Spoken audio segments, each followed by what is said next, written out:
કારણ દેહ ને શું સંબંધ? આ પરમાણુ જેને હું આત્મા તરીકે ઓળખી રહ્યો છું એને અહીંયા કંઈક શીખવાનું છે, એટલા માટે એને એક જે સાધન આપવામાં આવ્યું છે એ સાધન છે જે એ મારે સાધન અત્યારે સાધન તારો જ ગણાય ને બધા. મારું ના કહેવાય. હાથ મારો વાક્યો તારી નો માય અહીં નહીં બોલતા લોકો. મારું ના કહેવાય. લોકો શું બોલે છે તારા? લોકો ભલે બોલે. લોકોને તું શું બોલું છું? હું અત્યારે જે બોલી રહ્યો છું એ કંઈક મારો પરમાણુ અંદરનો જે છે. ના પણ તું વ્યવહારમાં કેવું બોલું છું? માય અહીં નહીં બોલતો. માય અહીં પડે છે કારણ કે એને સમજાવવા માટે. નાનું છોકરું હોય ને પાણીને ભૂવા કહેતું હોય તો એની હારે મારે ભૂવા જ કહેવું પડે. હા બરોબર છે. એટલે લોકો જે રીતે સમજતા હોય એની સાથે મારે એ રીતે જ બોલવું પડે. હા બરોબર છે.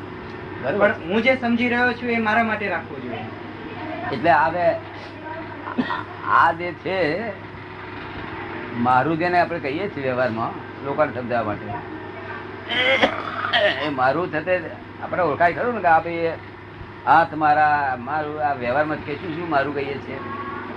અત્યારે જેટલી આપણે વસ્તુઓ છે જે આપણે ઉપયોગમાં લેતા હોય એ વસ્તુ મારી છે એમ કહીએ. બધી મારી છે એમ કહીએ છીએ. માઇન્ડ ને આઈ એમ માઇન્ડ બોલીએ છીએ કે માય માઇન્ડ બોલીએ છીએ? હું મારા માય માઇન્ડ બોલું છું. લોકોનું મેં બરાબર ધ્યાનપૂર્વક સાંભળ્યું નથી. માય માઇન્ડ બોલું છું. માય માઇન્ડ કેવું પડે ને તો ઇગોઇઝમ ને આઈ એમ ઇગોઇઝમ કે માય ઇગોઇઝમ કહીએ છીએ. માય કહીએ છીએ.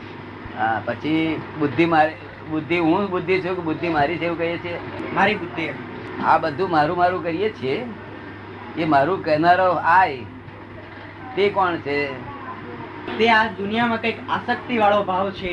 હા આસક્તિ વાળો છે. હવે એને બેલેન્સ ડિવાઈડ કરો આપણે. Separate I and my with separator. Separate I and my with separate તો બધું જ્ઞાન ખુલ્લું થઈ જાય. આ કયો મારી બે મૂકી દીધી બહાર. આ નાક મારું આ માથું મારું બધું મૂકી દીધું. પછી રહે શું છે બેટે? આય તો એ આય રે તે આય એ તારી એ તું છું. વાત કરતા આવડશે? એવું બધું વાત કરતા આવડશે? એમ થઈ શકે, પ્રયત્નથી થઈ શકે. શું કે છે? પ્રયત્નથી થઈ શકે. એટલે separate I and my with separator. જેમાં દૂધ આ દૂધ છે દૂધમાં ક્રીમ કાઢવી હોય તો સેપરેટર લાવવું પડે. શું કરવું પડે? સેપરેટર લાવવું પડે. અને સેપરેટર દૂધમાંથી ક્રીમ કાઢે અને ક્રીમ નીકળ્યા પછી રહ્યું તેનું નામ આપણા હિન્દુસ્તાન લોકો ના આવડ્યું એટલે સેપરેટ જ કહેવા મળ્યા. સેપરેટ સેપરેટ સેપરેટ બીજું નામ આપો ને સમજે ને. નામ આવડ્યું નહીં આ લોકોને શું કેવું તે પછી સેપરેટ કહેવા મળે અને સેપરેટ સેપરેટ થઈ ગયું ને સારી બધું. મને બુદ્ધિ નથી એવું તને સમજાય છે એવું?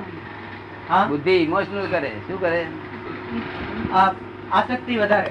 આત્મા શું છે? તો જીવ જીવતા સુધી હોય એ જીવ. તો ગુરુ પુરાણમાં કીધું છે કે જે જીવ મૃત્યુ પછી 13 દિવસ અહીંયા રહેતો હોય છે અને પછી જતો હોય છે તો એ શું છે? તો શંકરાચાર્ય ખોટા છે? જીવે છે મરે છે ત્યાં સુધી એ જીવ અને જે કાયમ નો છે એ આત્મા. ગરુડ પુરાણમાં છે ને 13 દાડા સુધી આત્મા ફરે છે એ શું કે છે? એ બરોબર છે. આત્મા શું કે છે? 13 દાડા સુધી જીવ જીવ 13 દિવસ સુધી ફરે છે અહીંયા. હા એ બધું ફર્યા કરે ને તો ફરી પછી જવાનું પણ વિનાશી છે. જીવે મરે એનું નામ જીવ અને જે કાયમ રહે એનું નામ આત્મા. તારે પરમાનન્ટ ઓળખાણ કરવું છે કે જીવે મરે એનું? પરમાનન્ટ ની જ ઓળખાણ હોય. હા તો પછી જીવે મરે તો જીવ છે જ અને તે ભટકતો હોય તે દાડા ભટકાય ખરો બધું. ભટકીને જાય છે ક્યાં? પછી ભટકીને જાય છે ક્યાં? પાછો બીજી યોનિમાં. તો આત્મા એની સાથે સંગાત નથી. આત્મા જોડે જવું પડે જીવની જોડે. જ્યાં સુધી પોતે પોતાનું ભાન ન થાય, સેલ્ફ નું રિયલાઇઝ ન થાય ત્યાં સુધી આ ભટકવાનું છે. તો શા માટે જીવને આત્માને જોડવામાં આવેલા છે?